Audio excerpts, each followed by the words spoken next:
Hello, everyone. We've been talking so much about emotional abuse, trauma, dissociation, and the part that we haven't delved too deeply into yet is the physical side of all of this.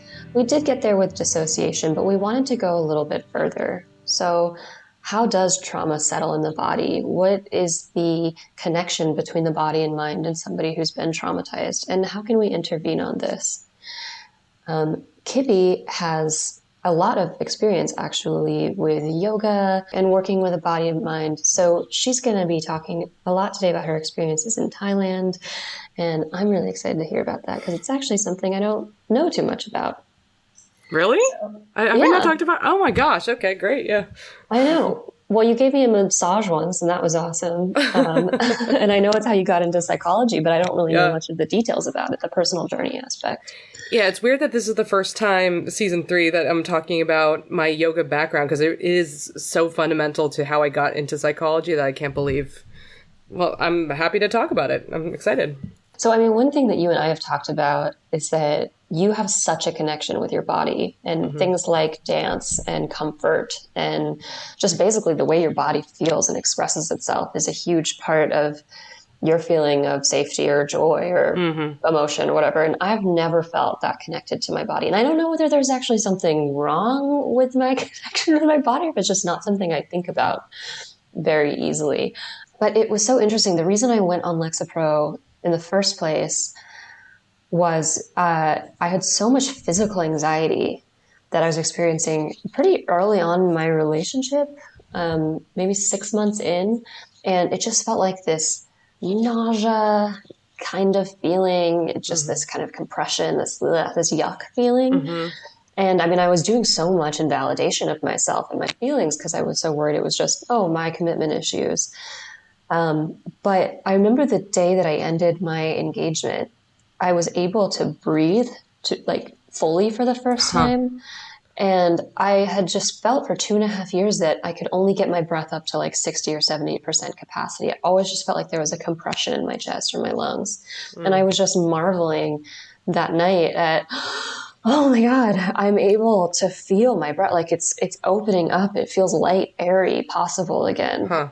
And that was probably the strongest mind-body connection I'd ever noticed in myself. That's interesting. I remember that those days you were so anxious and sad. I remember you were questioning and but that's interesting that the moment you broke it off, felt like you were able to breathe, even though there was all those release of other emotions. Yeah. And it was actually one of the most compelling reasons that I stayed broken up. Because I was like, clearly, this is something. I mean, I had started to wonder if I was ever going to breathe like that again. And the fact that it all just came whooshing back was super compelling to me and a sign, you know? Wow. That's fast. So when you were the most anxious in the relationship, was it just the breathing or did you feel it in any other way in your body? Yeah, it was just a sickly feeling. It's like, ugh, kind of feeling. Yeah. But I don't remember body aches or anything like that necessarily. That's so interesting. I mean, that's one of my yoga massage teachers always says like, the body never lies. And it's sometimes one of those things where, especially for people like us who tend to live in our heads and often are disconnected from their body. I mean, before I did my yoga journey, which I'll explain, I really was like living in my head.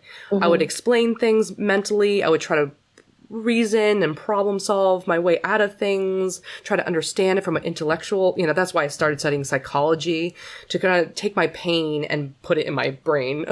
But then the body sometimes screams out for something, right? Like it's sometimes you just, that kind of gut feeling that people talk about, your body starts to speak to you and send messages to you. And especially with emotional pain, that could be the case. And so it's just interesting how even people like you who say like, I'm not as, in touch with my body as maybe like a dancer or a yoga teacher or whatever, they could still feel in their bodies something going on.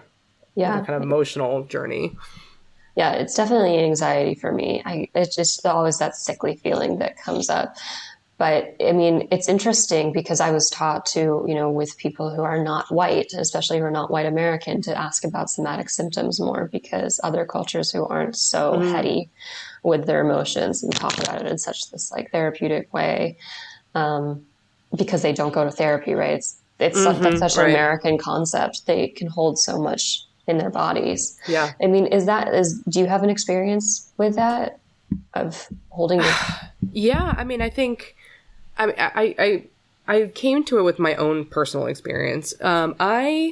So in college, all through my childhood, I've talked about this on the podcast, but I've been through a lot of turmoil with losing my father to cancer, and also my mom, alcoholism, and just in general, just pressure, normal pressures of life. And I always knew that I was connected to my body, because the way I would cope with my emotions I would go on this long walk in New York. Like, I'd put on headphones and just walk it out, and it would just feel like something was, I don't know, like metabolized, right? Like, I was able to think clearly or think differently or feel like I went from a place of being stuck to unstuck. That's how I felt, but nothing more than that. And I started taking yoga classes just for exercise in college. And I happened to have a really amazing teacher, April Martucci, who's just really connected to both the mind and the body. And over time, I really felt like something was happening to me, like something was being processed, like some anger or something. And for people who probably take yoga, you've probably heard of, at this point, sometimes like stereotypical sayings of like, oh, if you do a hip opener, hip stretches, that's where the motion lives and you'll release emotion. I sometimes roll my eyes at that because it's become so like, I don't know, it's become so trite, but that really did happen. There were a lot of really impactful yoga sessions where I would go into class feeling stuck and then go through different kind of poses that were intense, and then there would be memories, there would be emotions that just kind of flood out with these really deep stretches. And I didn't understand what it was. I just kind of assumed I was giving myself time to just be present and step out of my normal life so you could have a chance to like think. And that's a lot of it too, but I really did feel like my body was doing something. And that led me to basically take the yoga teacher training with her, and then Thai massage, because she had a very big Thai massage background. So I took some classes in New York. And eventually that led me to training with a master in Chiang Mai in Thailand. And that is one of the, that period of my life is one of the craziest experiences. I really miss it. Now that I'm a parent in a different phase of my life, I really miss like how wild all that was. And I think it was like I really was listening to my body more and just going to these different practices naturally, like something was calling to me. I remember in my training, there was this, I don't know, a somatic therapist, she called herself, but I went to her for one session and she just I didn't know what to expect. I just heard she was amazing. And so I went into the session, and it was like this old woman with long white hair in like a rocking chair. It was in the house in upstate New York. It was like this strange setting. And all she did was have me close my eyes and say hello to my different parts of my body. So she just had me like, feel my feet and say hello to them, and feel, my knees. And I remember getting up to my throat and suddenly feeling like my throat clamped down, and this image of a little girl crying popped in my head so strongly. I felt like it was like a dissociative. Wow. Like I was not in the room anymore. I was just standing there with this little girl with like bangs crying, and I was desperately trying to hold her and comfort her. And I remember my throat tightened up so much, it felt like I couldn't breathe and I couldn't move. And I remember saying, because I didn't feel like I was in control of it, but I said, what's going on? What's going on? What's happening? What can I do? And she was like, it's okay. You breathe through this and let this cycle in and out. We hold on to emotions, and that's how they get stuck. Just breathe and imagine any feeling you're having just like washing in and out of you like water. And I did, and I just started sobbing, and I felt this release, and then it was over. No idea what happened. I was just like, I opened my eyes and it was like the end, and I walked out and I felt so light, but I didn't know what happened. So it's like magic. Yeah, exactly. I mean, that's the thing when I don't know why I kind of reserve this kind of these memories away from my psychological side, because there is a lot of scientific basis, and that's what I wanted to talk about today. But it felt like magic. It felt like she did like a spell on me, and then I was in another place, and a trauma or sad memory just like recycled in and out of me, and then I was whole. Like, that's how it felt. Mm-hmm. But I remember going to Thailand, and I mean, even just getting there was crazy. The whole journey there was crazy. I basically got the instructions to find this Master Pichest, well-known Thai massage master that people fly from all over the world, Russia, America, India, all these places to go train with this guy. Mm-hmm. And those instructions to get there were like, go to the Northeast Market, buy flowers and incense, go to this food stand and you'll see a yellow bus, and get on the yellow bus for about 40 minutes. And then when you see the Coca-Cola sign, count to 10 and then press the button and then get off. And there'll be a rice paddy. And then you go into the rice paddy and there you will be.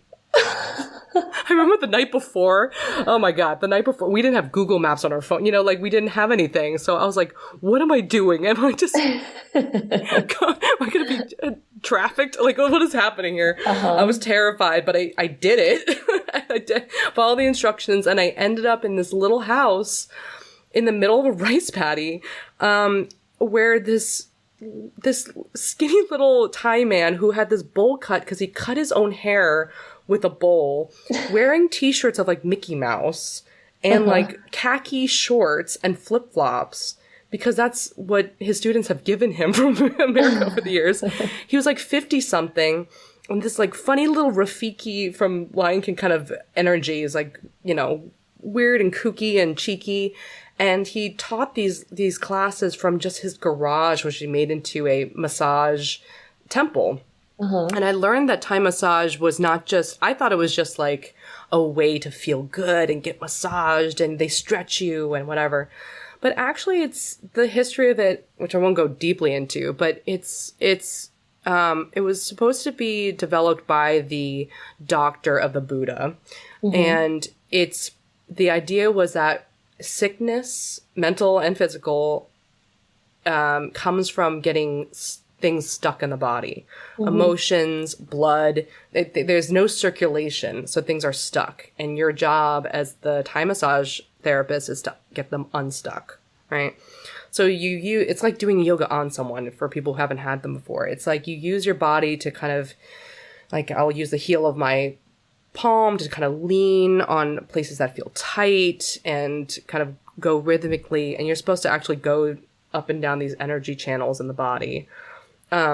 Which all of it I didn't. I thought this was just like a cool way to do massage. But what you're actually doing was supposed to transmit your sense of safety and groundedness, and kind of create this space for someone to naturally open up and create movement in their bodies, right? Okay.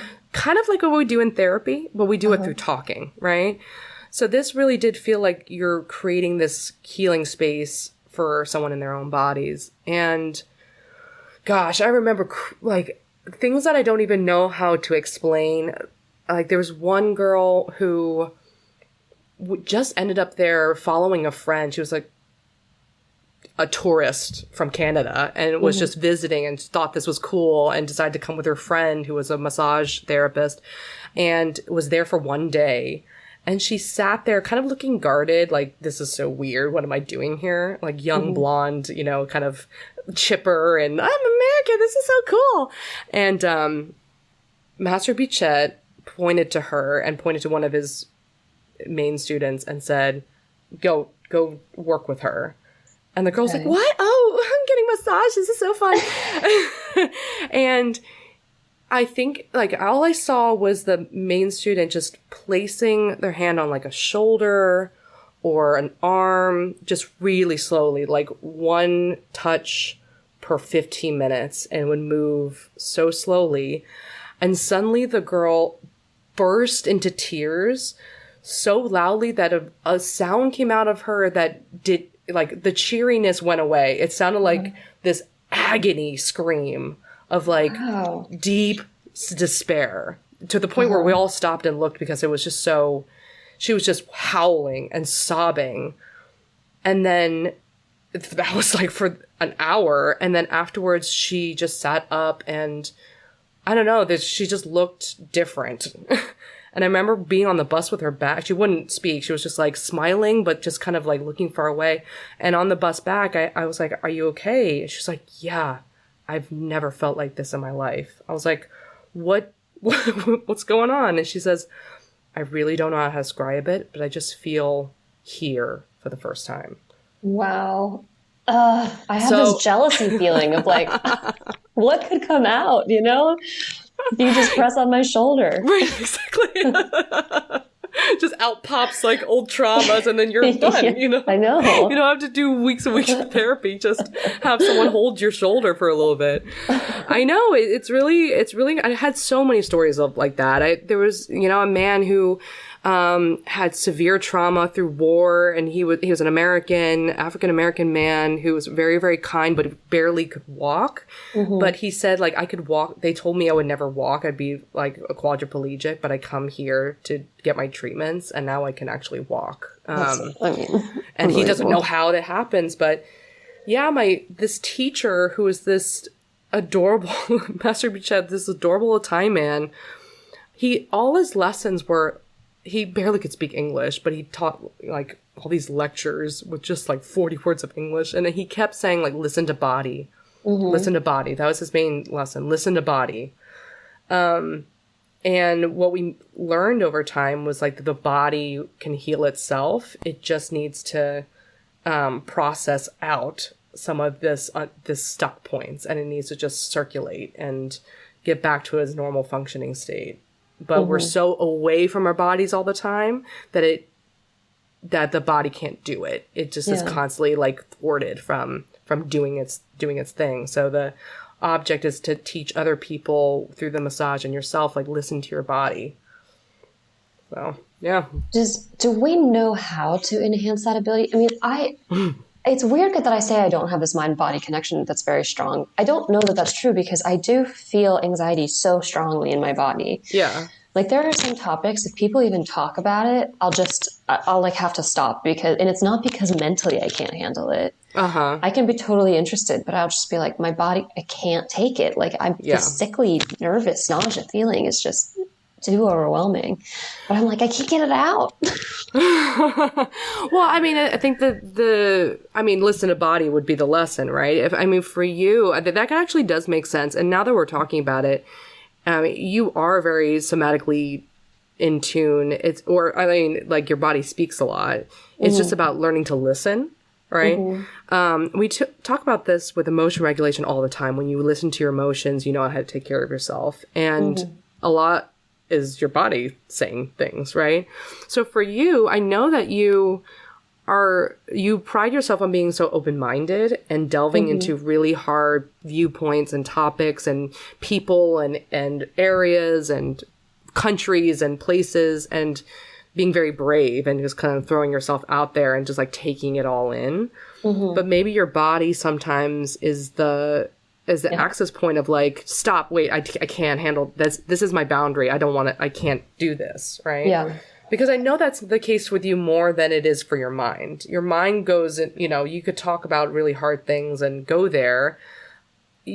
But you just said, like, your body is the thing that says, no, I don't want to talk about that. Right. Yeah, it's bizarre. And it can be a bit of a conflict. I'm like, shut up, body. Like, what is your problem? I'm fine. There's a sort of disconnect. Yeah, I'm brave. I don't say no to a challenge. Yeah, the breathing thing. I mean, I know that in your, even when we were talking about your past relationship, you would feel so restricted in so many ways. You would feel scared to hang out with certain people, go certain places, delve into, you were afraid to talk about your experience with a bachelor, right? Like something that was very important to you in your life and foundational. You couldn't speak about that stuff. Yeah. And then you felt like you couldn't breathe. And then the restrictions lifted once you broke that off. I mean, that all makes sense, doesn't it? Yeah. No, I mean, it's a very on the nose metaphor. Right. It seems so obvious, but when you feel it in your body, you're like, this is magic. But it's not. It's just like your body. I think the idea is the body has a wisdom that your mind can always figure out. But if you learn to listen to it, it's giving you signals. And maybe in others, if you spent time listening to it, it might give you signals on a lower level. Like you might not be able, you're talking about times when your body's literally like shutting down and just like, hey, Jacqueline, stop. We can't deal with this. We can't breathe in this scenario. And maybe, if you were to be interested in that work and delve into it, you could feel that on kind of micro levels. I mean, what was so frustrating, right, is that I would try to do breathing exercises, but I couldn't breathe. And so it would just like reinforce it. But, and that kind of brings me to a point where it's like, the way I was able to breathe again was to leave the relationship and bring full focus to myself again. Yeah. And I felt like I couldn't do that in the relationship because I felt like I was in such an emotional caretaking position. And I wonder, as like a new mom, where you don't have the freedom to just give full focus to yourself, whether you can feel your body reacting in any ways or how to kind of bring that bodily freedom back. Oof. Yeah, no, it's a really cool. It makes me think about this this literature. There's a lot of studies on it. I was glancing through it just now, and there's a lot of evidence of intergenerational transmission of PTSD symptoms through the body. So what that means is that in children and descendants of people, of refugees or of people who've been oppressed, like World War II survivors, they could see higher levels of physiological symptoms of trauma in those kids compared to people who are not. So for what that means is like the HPA axis or different kinds of epigenetic effects. Like in the body, there's a certain like really sensitive stress response in these children that are higher compared to people who children of people who haven't been through such traumatic abuse and oppression. So, of course, there's like many ways that could transmit, right? But there actually is evidence that even the mother, like the abuse lives in the body. We've talked about that with emotional abuse. And that could even affect the fetus in the uterus, which is crazy, right? Yeah. I mean, it seemed that, basically this paper was saying they were looking at Holocaust survivors as parents. So the Holocaust would have occurred way before pregnancy. And they found that it was specifically through the mother they were finding this effect.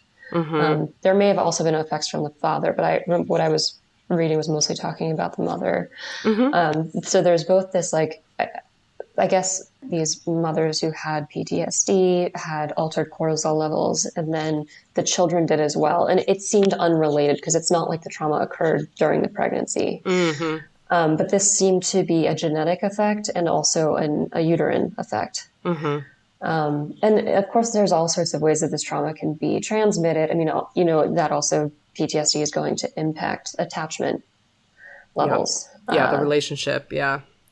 But it seemed that this was going above and beyond that. Yeah. I mean, I think that when you say listen to the body is very sensitive to things like this, like after effects of trauma, even though the mother doesn't talk about it or, these effects are happening even when the kid isn't aware of what everything that the parents went through, and it hasn't experienced abuse themselves. So, I mean, I think the message is that emotions and trauma can live in the body, right? And the more and trauma itself takes us away from the body. We talked about that with dissociation. Like when we're in situations that are really threatening and terrifying, we escape mentally. So we go away from the body, and then the body kind of does what it needs to do to survive, fight, flight, or freeze. And then we're left with the body's like, I had to take care of something that was like too much. And normally in stress, with normal stress, the body gets hyped up sympathetic nervous system, and then it calms down after it's out of the stress. But if it's something that's too stressful or prolonged stress, right, then the body's kind of like, as they say in this kind of literature, like gets kind of locked into that stress response. And that can kind of create, epigenetic effects, like changing actually your DNA, or even the way that you respond to stress in the future, which then can affect your children, apparently. So it is kind of scary. It's kind of scary to hear that the body never lies. It holds on to these traumas. Yeah. So I was reading Body Keeps the Score about it, a while ago. But there was a story of two people who were in a car crash, a husband and wife. And I believe what happened, my memory is not perfect here, is that the husband might have had slightly more control in the situation. And so he had either a fight or a flight response. And the wife was completely trapped and had a freeze response. And basically what happened later is that the husband was more amenable to treatment, and maybe he had hypervigilance symptoms or something of PTSD. But the woman was completely shut down emotionally, had a really hard time accessing intimacy, joy, even negative emotions. She was just suspended. And yeah, the psychiatrist who wrote the book, I believe, used some sort of rhythmic therapy like dance or drumming. And I hear these things and I'm like, is that woo-woo or is that legit?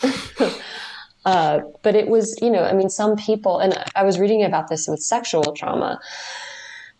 People who have gone through sexual trauma or other kinds of traumas, they often find it very, very difficult to talk about what happened because they are, they're really disgusted by it. It brings up horrible emotions, or they've been terrorized into silence by their abuser. And something like yoga or yogic breathing can really help get some of the stuff out and bring a sense of calm, of control. Like yogic poses where you're kind of learning that balance and strength can bring a sense of confidence back, kind of above and beyond just talking about it. And yeah, the writer of this chapter did a study where she basically had trauma victims either talk about the trauma, do yogic breathing, or do both, or do nothing. And the combination was what worked the best. In terms of what? In terms of PTSD symptoms PTSD after symptoms. traumas? Wow. Yeah. That's interesting. And yogic breath, that's just like the oceanic with the deep breathing, or did it say what it is? Yeah. That's so interesting. Yeah. I always kind of think about this, of this idea of recycling, that the body needs to like just recycle and like move through these moments, right? It's just, my mind is kind of going all over the place. It's just so fascinating. I like hearing about that research because I wanted to, that's why I went into psychology. I wanted to do more research on this kind of somatic, symptoms of trauma and yoga therapy and mindfulness and all that. It's very hard to do research on it though, because there's so much going on, right? Like it's hard to identify what is actually working, because if you do yoga, you're breathing, you're exercising, you're stretching, there's just so much that's actually helpful, which is bad for research but great for actually practice, because if you do it, a lot of good stuff happens to you. But I do remember in my training, my my Thai massage teacher said she was really trauma informed. I think she had some experiences herself, but she was just really careful to say, okay, go really slowly and ask permission, really check in with the person. Is this okay? How do you feel about this? Where can I put my hands? Where can I not? Right. So you even start out fostering a sense of safety and agency with the massage client. But then she would say, watch out for places that feel stuck, like a shoulder or a hip. She said, if a lot of sexual trauma victims, like there's this part that you're supposed to do in the very beginning where you take someone's ankles and kind of move their feet, like flop their feet in and out, right? So kind of like, as if you're like bringing the toes together and then out, so that you're relaxing all of the hips. But she said that when you do that, when you open up some of the ankles of someone with sexual trauma, you might feel a click. And so like you might feel like kind of a stopping point and then it keeps going. And then I kept that in mind, and I did work on someone who I didn't know had sexual trauma, but I could feel it. Like it really was this distinct, you could tell when someone's tight and, you know, or like kind of resisting, because it's kind of a weird thing to have someone flop your feet in and out. But there's this almost this really like this resistance, this really like, no, like this kind of feeling that it's almost as if their hips don't go that way, but that actually does. And I remember really slowing down and then asking a lot of questions from that person, right? So it's like, that's an example of listening to body, because I learned that that is like sexual trauma is, you know, there's like a freeze response in the hips because of it. It was crazy, right? That is freaking magical. Again, I'm just like, how is it's that magical, possible? but it's also like the most normal thing. I think that's the thing. These are the most basic things. And we just have learned to, I don't know, do what we go to get PhDs and learn with our heads and go very, very far away from our bodies. Well, and I think our relationship with our bodies, it's so, what's the word? I mean, it's so controlled, directed. I'm not hitting it, but I just feel like my relationship with my body as a woman is, you know, detest the parts that aren't perfect, strip away all the hair, you know, try to basically, you know, tuck in anything that's not perfect. And so that's not a very free relationship. You know, I mean, that's more like looking at myself and being like, where are the imperfections so that I can search and destroy? Yeah. Yeah. It's like a lot of like, I kind of like in some ways a very abusive relationship with our bodies, objectifying our bodies and really top down. Like, how do we get our standards and then force our bodies into that standard? And, and where this approach we're talking about is the other way, the bottom up, where the body's like calling out for things that it wants, and then you are using your brain to figure out how to solve it, right?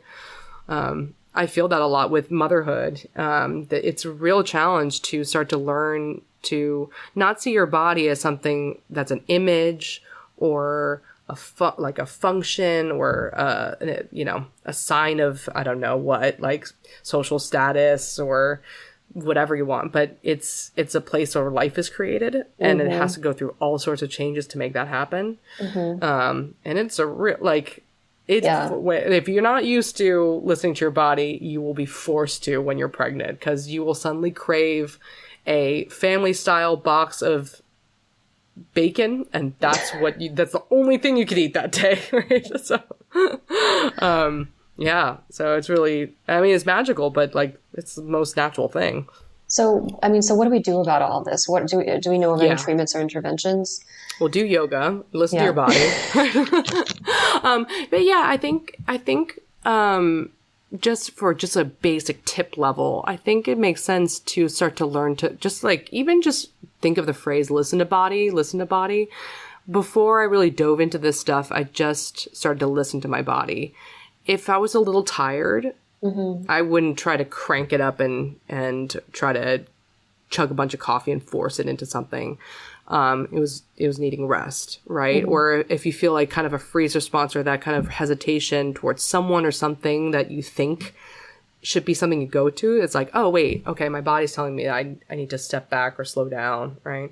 So just like listening to physiological cues, and that could mean just take a couple deep breaths and do a body scan meditation. So like closing your eyes and just bringing your attention to the top of your head and then moving down the body with your attention to your neck, to your chest, to your stomach, and all the way down to your feet and back up. That's really what my magical, you know, long-haired old woman, somatic therapist session was. She literally just had me close my eyes and pay attention to different parts of my body. So you could do that yourself, but there are forms of therapy that use somatic work, which is like body work. Be really careful with this, because this is kind of a Wild West world where there's a lot that's not evidence-based, and some are just a little bit, you know, strange and kind of take liberties with all that. But an example that I found that was evidence-based is called somatic experiencing. This kind of therapy I haven't had experience myself. Maybe actually I have for this woman, but somatic experiencing was developed by someone named Robert Levine, and it's developed as a intervention for the treatment of PTSD. The way it works is it thinks about it really focuses not just on the emotions and the cognitions and behaviors like we do in CBT, but the way the body responds. So we talked about this before. When you're in a very stressful, traumatic situation, your body goes into fight, flight, or freeze. Mm-hmm. But it conceptualizes freeze as like really hyperarousal. You're stuck. It's a very terrifying situation.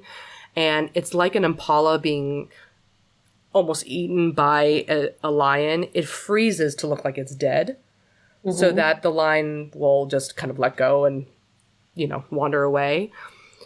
And so it's like, the freeze response is to survive in the moment, right? Just to get the predator away, minimize damage. And then it's supposed to complete the trauma response by, fighting or flighting, right? It's supposed to just like get up and run away, right? Once the lion loses interest.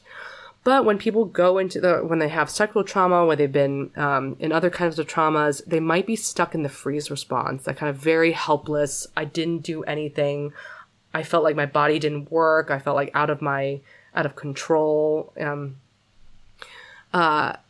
then if that happens, the idea is that the trauma kind of lives in your body because you weren't able to fully complete what the body wanted to do, which is protect itself, running away or fighting.